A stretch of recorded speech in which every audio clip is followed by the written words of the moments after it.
अस्सलाम वालेकुम नाज़रीन। नाज़रीन, नदीम मलिक हमारे शोबे सहाफ़त और मीडिया की मेज़बानी में एक बहुत बड़ा नाम। इन्होंने मईशत के हवाले से बड़े ज़बरदस्त प्रोग्राम किए हैं माज़ी में। इस प्रोग्राम में देखिए कि किस तरीके से इसहाक़ डार साहब, जिन्होंने वादा किया था कि मैं जानूँ और IMF जाने, और डॉलर को कहाँ पे पहुँचा दिया। इस प्रोग्राम में मुलाज़ा फ़रमाइए कि किस तरीके से नदीम मलिक साहब ने उनसे सच उगलवाने की कोशिश की है।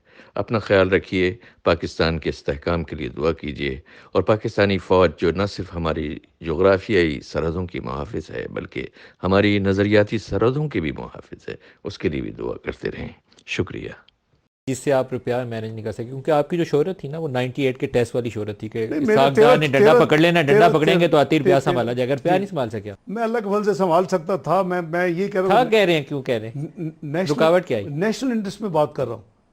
नेशनल इंटरेस्ट में बात कर रहा हूँ कि क्लियर मैसेजेस थे कि फाइनेंस मिनिस्टर को कहें कि मार्केट को चलने दें। और आपने देखा कि मैं अक्टूबर के मिडल में जाकर कहा कि आए आप पाकिस्तान 9th रिव्यू करें, वी आर रेडी। मैं मुकम्मल करके गया था काम। 3 महीने क्यों लगे? क्यों 244 से 70 पे गया तो वो 31 जनवरी को आई? आप लोगों को एजुकेट करें। ये मेरा शर्तें अच्छा क्यों नहीं आयद लगे। की गई कि जो काबुल का रेट है वो यहाँ पे होना चाहिए? ये शर्तें क्यों आयद की उन्होंने रुपए का? ये मार्केट वो तो है ही ग्रे रेट ना, उसको तो बिल्कुल ही नहीं होना चाहिए। लेकिन शर्तें क्यों डाली गई? ये शर्तें लिख के तो नहीं होती ना जी, ये शर्तें तो वो आपको डिक्टेट करते हैं ना। आपने देखे, मैं समझता हूँ कि ओवरऑल गोल कुछ और था। वो ये था कि पाकिस्तान डिफॉल्ट करे, पाकिस्तान श्रीलंका बने। I been privy to those meeting जिसमें प्राइम मिनिस्टर नवाज शरीफ के साथ जो दुनिया के कॉरिडोर्स में डिस्कशंस होती थी, वो आपके चंद चीज़ें उनको आज तक हजम नहीं हुई और अभी भी शायद ना हो। तो उसके लिए इजी, यानी आसान तरीन तरीका है। खुदा ना खासा पाकिस्तान वो अगर वो सिचुएशन में चला जाता, फिर वो आपके साथ वो करते। मुझे ये बताएं, कोई वजह नहीं थी कि 9th रिव्यू जो है 9 फरवरी का डिले होता। चलो उन 3 महीने लगा दिए, अपनी मर्जी डिक्लाइन स्लाइड करवा दिया थ्रू देयर ओन सिस्टम, क्योंकि सेंट्रल बैंक को हमने मादर पिता आज़ाद कर दिया इमरान खान साहब के ज़माने में। आपने एक फिगर बोली थी प्रेस कॉन्फ्रेंस में कि $2 अरब पाकिस्तान से अफगानिस्तान स्मगल होता है। मेरा ख्याल था कि आपको सबसे पहले उस चीज़ को रोकना चाहिए। पूरी मार्केट आपकी भरी हुई है, बड़े स्टोर जितने जाए स्मगल गुड्स पड़ी हुई हैं, डॉलर आपका रोज़ अफगानिस्तान जाता है, आप क्यों नहीं रोक सके? मैं देखें, हमने देखिए जो आपने जो बॉर्डर मैनेजमेंट है, वो वी ऑल नो के बॉर्डर जो हमारा इतना बड़ा बॉर्डर है उसको कैसे हो सकती है, कितना हो सकता है। 3-4 चीज़ें हैं। आपका पहले गंदम एक्सपोर्ट जहाँ से जाती थी उनकी शॉर्ट थी, क्योंकि ट्रांसपोर्टेशन कम थी। उसके बाद आपका फर्टिलाइज़र जाना शुरू हो गया। आप सस्ती गैस देते हैं, आपकी कॉस्ट कम है। आप जो इंपोर्ट करके अपनी नेशनल नीड के लिए मंगवाते हैं उसका बहुत फ़र्क होता है। आप अरबों रुपए सब्सिडी देते हैं एक ही कीमत रखने के लिए, वो जाना शुरू हो गया कि उसकी कीमत ज़्यादा थी। फिर जो डॉलर फ्लो वेस्ट से बंद हुई to the neighbouring country Afghanistan, तो उन्होंने जो अपनी नीड्स हैं फॉरेन एक्सचेंज रिलेटेड वो तो पूरी करनी है। तो वो जाहिर है कि 10-20 रुपए ज़्यादा दे के आपका dollar smuggling was the third item. अभी तो चौथी आइटम ऐड हुई है चीनी की, और ये सेंट्रल एशियन स्टेट्स तक जाती है। मैं समझता हूँ कि मैंने 3-4 मीटिंग की जिसमें हमारी एजेंसीज भी शामिल थी, जिसमें क्रॉस सेक्शन में जितने हमारे इंटीरियर मिनिस्ट्री हो, FPR हो, हमारे दूसरे इदारे हों, सब मौजूद थे।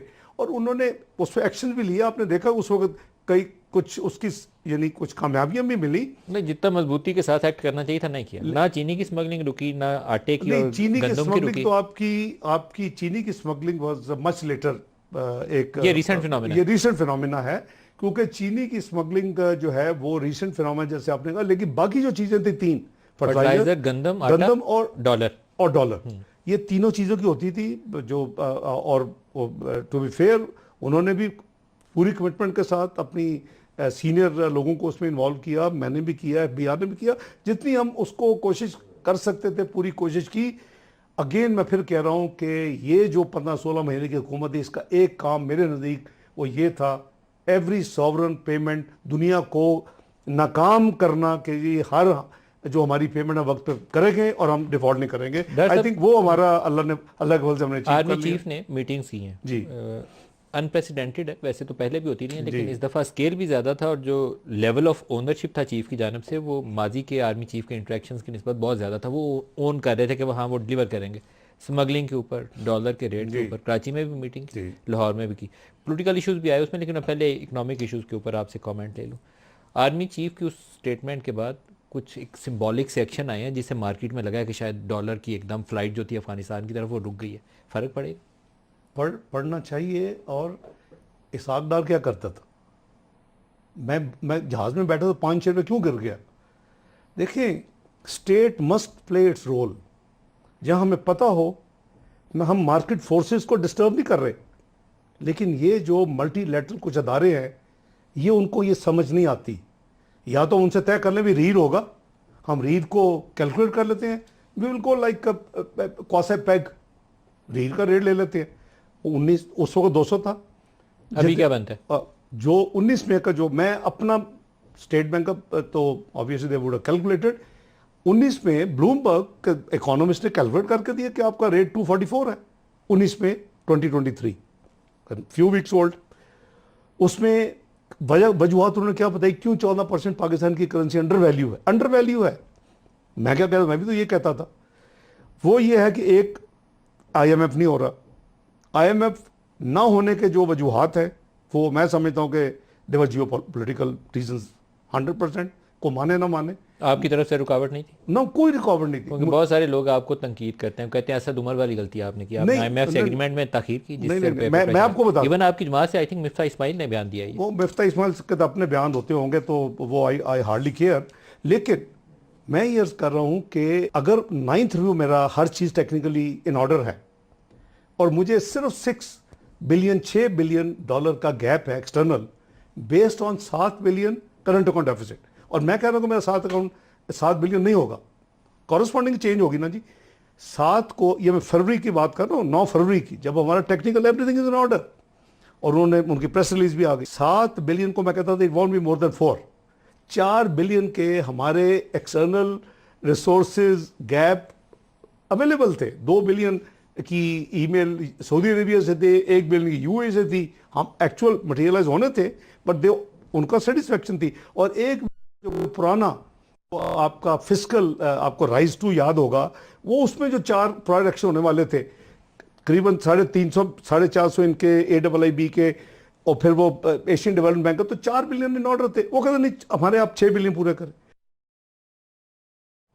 6 बिलियन डॉलर नहीं चाहिए थे। आपने देखा कि जब मैंने ये रवैया देखा, तो मैंने अपने मुल्क के इंटरेस्ट में, I told the governor state bank in order है, और मुझे सिर्फ 6 बिलियन डॉलर का गैप है external, based on 7 billion current account deficit, और मैं कह रहा हूं कि मेरा 7 बिलियन नहीं होगा, कॉरस्पॉन्डिंग चेंज होगी ना जी। 7 को, ये मैं फरवरी की बात कर रहा हूँ, 9 फरवरी की, जब हमारा technical everything is in order, और उन्होंने, उनकी प्रेस रिलीज भी आ गई। 7 बिलियन को मैं कहता था it won't be more than 4। 4 billion के हमारे एक्सटर्नल रिसोर्सेज गैप अवेलेबल थे। 2 बिलियन की ईमेल सऊदी अरेबिया से थे, 1 बिलियन की UAE से थी, हम एक्चुअल मटेरियलाइज होने थे, बट दे उनका सेटिस्फेक्शन थी। और एक जो पुराना आपका फिस्कल, आपको राइज टू याद होगा, वो उसमें जो 4 प्रोडक्शन होने वाले थे, करीबन 350 450 इनके AIIB के, और फिर वो एशियन डेवलपमेंट बैंक का, तो 4 बिलियन इन ऑर्डर थे। वो कहते नहीं, हमारे आप 6 बिलियन पूरे करें। 6 बिलियन डॉलर नहीं चाहिए थे। आपने देखा कि जब मैंने ये रवैया देखा, तो मैंने अपने मुल्क के इंटरेस्ट में, I told the governor state bank, पहली प्रायोरिटी होगी सॉवरन पेमेंट्स, कम वट में, उसके बाद जो बचेगा food, then medicine, and then petroleum products. We issued the priority circular, अगर आपको याद हो। क्यों किया?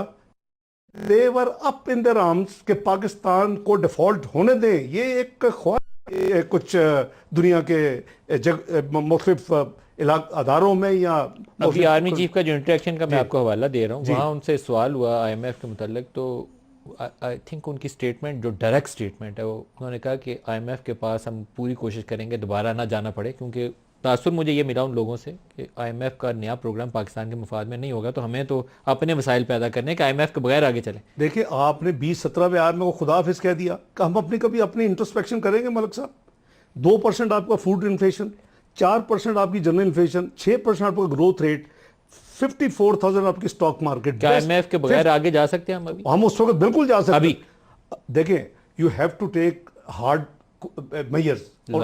क्या करना चाहिए? ये भी हमने जो पाकिस्तान सॉवरन फंड बनाया, it is one of the lead जो आपको देगी इंशाल्लाह पाकिस्तान को फ्यूचर में। इसके सब फंड्स बनेंगे, इसके नीचे एग्रीकल्चर फंड बनेगा, इसके फूड सिक्योरिटी के लिए आपके अपने दोस्त ममालिक तैयार हैं आपको इन्वेस्ट करने के लिए, इसके नीचे माइंस एंड मिल्स बनेंगे, आपके दोस्त ममालिक तैयार हैं उसमें इंटरेस्ट लेने के लिए आपके माइंस में। तो जनरल आसिम ने जो नंबर्स दिए हैं वो नंबर पढ़ने में तो बड़े अच्छे लगते हैं, लेकिन पाकिस्तान में ये नंबर मटीरियलाइज आसानी से नहीं होते। उनका $25,000 सऊदी अरब से आएगा, $25,000 यूएई देगा, चाइना, कतर और कुवैत डालेंगे तो $100 अरब मुझे इकट्ठा करना है। मैं ये नंबर कहने को बड़ा अच्छा लगता है, लेकिन मटीरियलाइज कैसे होगा? देखिए मेरी गुजारिश ये है कि there is always first step to a long journey. हमने पाकिस्तान सॉवरन वेल्थ फंड बना दिया है ना, आप पार्लियामेंट से पास करवा दिया इस हुकूमत ने जाने से पहले, उसके अंदर आपके सब फंड बनने के लिए तैयार है। इंडोनेशिया वाज इन क्राइसिस 3-4 साल पहले, आप देखें किधर खड़ा है, उसने ये फंड खड़ा किया। इजिप्ट इज इन क्राइसिस, ये फंड बनाया उसने, हमने भी डे 1 पे मैसेज दे दिया। देखिए पाकिस्तान एसेट सॉल्वेंट कंट्री है, मतलब साहब ये हमें जरूर अपने लोगों को बताना चाहिए। हमारी लिक्विडिटी क्रंच है, हमें जब जिस दिन हमने अपने एक्सटर्नल रिसोर्सेज के मुताबिक अपने आप को डिसिप्लिन कर लिया कि हम अखराजात एक्सटर्नल फॉरेन एक्सचेंज में उतने करेंगे या उतने कमिट करेंगे जितने हम अफोर्ड कर सकते हैं, पाकिस्तान विल बी बिजनेस। दो चीजों का आपसे मैं जवाब मैंने इसका भुगता है, मैंने 5 साल एग्जाइल भुगते हैं इस असूल को इंप्लीमेंट करते हुए पाकिस्तान में। अगर आर्मी चीफ इस मामले में डंडे का इस्तेमाल करते हैं, स्मगलिंग और ये डॉलर हुंडी वाले से जो पाकिस्तान से जा रहा है, अगर डंडे का इस्तेमाल करते हैं तो आपके ख्याल में रुपया कहाँ जाके संभल सकता है? कोई नंबर, टारगेट फिगर? मैं समझता हूँ कि इट शुड बी अराउंड 250 आना चाहिए। कितनी देर में? Matter of weeks, in matter of weeks. लेकिन मैं तो माजी की बता रहा हूँ ना, विदाउट एक्सटर्नल इनफ्लोज क्या हम इसको सस्टेन कर सकते हैं? 250 पे आ सकते हैं? मतलब मेरे लिए विदाउट एक्सटर्नल फ्लोज आप कैसे उसको करेंगे? नहीं देखिए एक्सटर्नल फ्लोज, देखिए everything is linked together. First of all जो स्पेकुलेटर्स है ना, प्रॉब्लम ये है कि हमारे लोगों ने अपने चंद करोड़ या चंद अरब बनाने के लिए मुल्क को खरबों का नुकसान हमेशा पहुंचाया। ये मेरी फाइट 98-99 में भी कामयाबी से खत्म हुई अल्हम्दुलिल्लाह। ये मेरी फाइट 2013 2014 में कामयाबी से खत्म हुई। मैं तो नहीं लिख रहा ना, दिसंबर 2017 मलिक साहब, आपका ब्लूमबर्ग लिख रहा है, अभी गूगल करें कि Pakistan currency has been more stable since 2014 till recent slide. अभी मुझे छोड़े 3 हफ्ते हुए थे और वो उस वक्त अभी आपने नाम लिया, वो शुरू कर दिया 1-2 रुपए उसको स्लाइड करना। आई अपोज 3 months आफ्टर मियां नवाज शरीफ कि ये नई डिवेल्यूएशन, आपने भी मुझे इंडोर्स किया कि मदर ऑफ इकोनॉमिक ईवल। मैं इसके खिलाफ हूं कि आप जब आर्टिफिशियल तौर के ऊपर अपने करेंसी को होने देते हैं, मैं आर्टिफिशियल में स्पेकुलेटर्स को शामिल कर रहा हूं, उस वक्त आप देखें आपका एक्सपोर्टर सरप्लस तो नहीं है, तो चाइना की तरह वो 2 या 3% डिवैल्यू अगर कभी करते हैं तो उनको तो बिलियंस ऑफ डॉलर्स की एक्सपोर्ट बढ़ जाती है। हमारे पास की तरह हमारे तो एक्सपोर्टर जो है वो अपना ऑर्डर तैयार मिलता है तो फिर मैन्युफैक्चरिंग शुरू करते हैं। तो फॉरेन एक्सचेंज अर्निंग कहाँ से आएगी आपकी?